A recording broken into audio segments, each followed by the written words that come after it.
Hi മക്കളെ, welcome back to my channel. ഇന്ന് നാം പഠിക്കുന്നത് 3ാം ക്ലാസ്സിലെ മലയാളം പാഠപുസ്തകത്തിലെ 1ാമത്തെ യൂണിറ്റായ കനകച്ചിലങ്ക എന്ന പാഠത്തിലെ കാക്കിരി പൂക്കിരി എന്ന ഭാഗമാണ് പഠിക്കുന്നത്. നമ്മുടെ മലയാള പാഠത്തിൻ്റെ പേരെന്താ? കനകച്ചിലങ്ക. കനകമെന്ന് പറഞ്ഞാൽ സ്വർണം, ചിലങ്ക അല്ലേ? ചിലങ്ക അറിയാമല്ലോ. അപ്പോൾ കനകച്ചിലങ്ക എന്ന് പറഞ്ഞാൽ സ്വർണ്ണ ചിലങ്ക. ഇവിടെ 2 വരി ഒരു കവിത തന്നിട്ടുണ്ടല്ലോ, അത് വായിക്കാം. അമ്മ ചൊല്ലിത്തന്ന ഭാഷ, ഞങ്ങൾക്കമ്മയെപ്പോലെ ഈ ഭാഷ. ഇതാരാണ് എഴുതിയത്?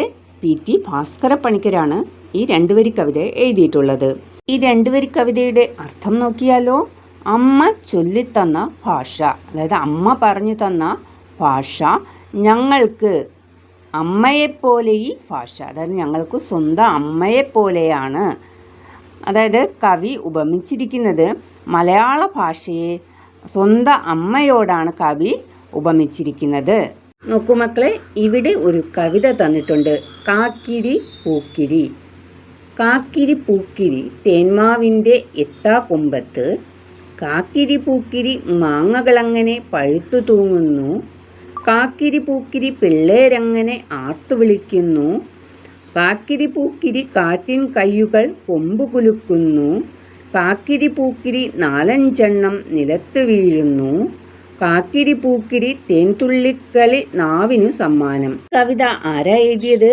രാമകൃഷ്ണൻ കുമരനല്ലൂർ. അദ്ദേഹത്തിൻ്റെ തൂവൽ എന്ന കൃതിയിലെ ചില വരികളാണ്. മക്കളെ, ഈ കവിത എന്തിനെ കുറിച്ചാണ് പറഞ്ഞിട്ടുള്ളത്? ഒരു തേന്മാവിനെ കുറിച്ചാണ് പറഞ്ഞിരിക്കുന്നത്. അപ്പം നമുക്കിനി കവിതയുടെ ആശയം നോക്കാം. കാക്കിരി പൂക്കിരി തേന്മാവിൻ്റെ എത്താക്കൊമ്പത്ത്. തേന്മാവെന്ന് പറഞ്ഞാൽ നല്ല മധുരമുള്ള മാമ്പഴം കായ്ക്കുന്ന മരം അല്ലേ? കാക്കിരി പൂക്കിരി തേന്മാവിൻ്റെ എത്താക്കൊമ്പത്ത്, അതായത് തേന്മാവിൻ്റെ എത്താത്ത, കുട്ടികൾക്ക് കൈകൊണ്ട് എത്താത്ത കൊമ്പത്ത് കാക്കിരി പൂക്കിരി മാങ്ങകളങ്ങനെ പഴുത്തു തൂങ്ങുന്നു.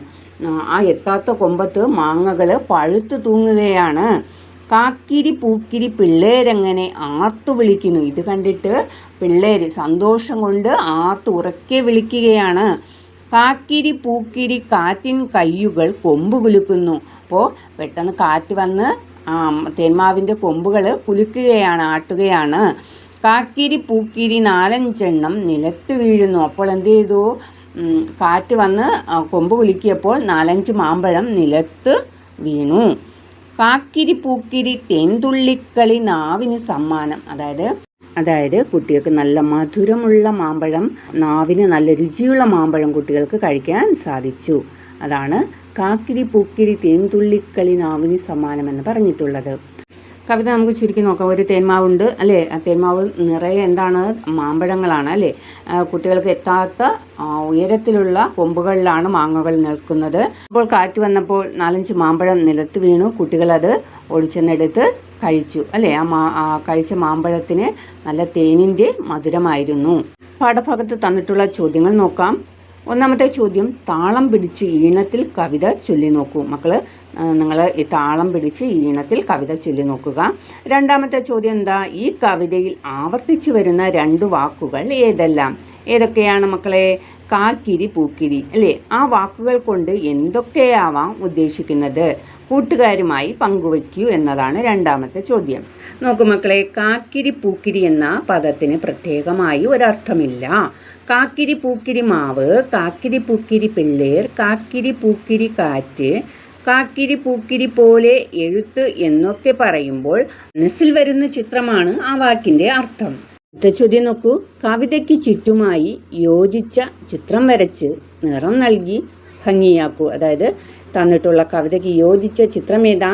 ഒരു തേന്മാവ്, തേന്മാവിൽ നിറയെ മാമ്പഴങ്ങൾ, പിന്നെ അതിന് താഴെയായിട്ട് തേന്മാവിൻ്റെ താഴെയായിട്ട് കുറച്ച് കുട്ടികൾ, 4-5 മാമ്പഴം വീണ് കിടക്കുന്നത്, കുറച്ച് കുട്ടികൾ മാമ്പഴം എടുത്ത് കഴിക്കുന്നത്. ഈ കാര്യങ്ങളെല്ലാം ഉൾപ്പെടുത്തി നിങ്ങൾ ചിത്രം വരച്ച് നിറം നൽകി ഭംഗിയാക്കണം.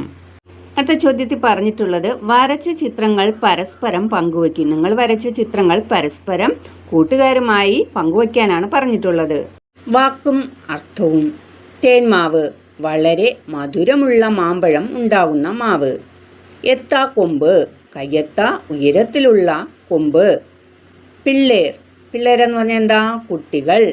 ആർത്തു വിളിക്കുക, ഉറക്കെ ശബ്ദമുണ്ടാക്കുക. അടുത്ത ചോദ്യം നോക്കാം. കവിതയിൽ ഇന്നു എന്ന് ആവർത്തിച്ചു വരുന്ന വാക്കുകൾ ഏതൊക്കെയാണ്? തൂങ്ങുന്നു, വിളിക്കുന്നു, കുലുക്കുന്നു, വീഴുന്നു. മക്കളെ, കനകച്ചിലങ്കയിലെ അടുത്ത പാഠങ്ങളുമായിട്ട് നമുക്ക് വീണ്ടും കാണാം. നന്ദി.